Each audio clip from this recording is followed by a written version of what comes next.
Once upon a time, a king had a jester in his court. The king was so fond of him that the jester enjoyed every kind of liberty of speech. He did not even spare the lords and minister, so much so that he began to ridicule even the king, but no one could bear to complain against him. This made of the jester bold and proud. He cared for none.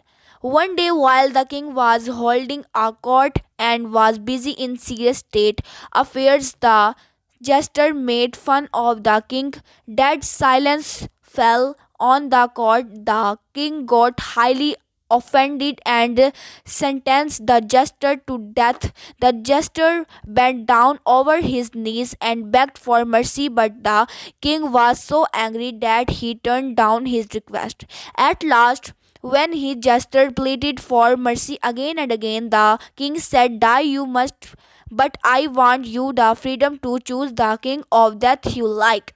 The clever jester at once used his ready wit and took good advantage of the concession, saying, "Your Majesty, I choose to die of old age." The king was impressed and forgave the jester with a warning for future.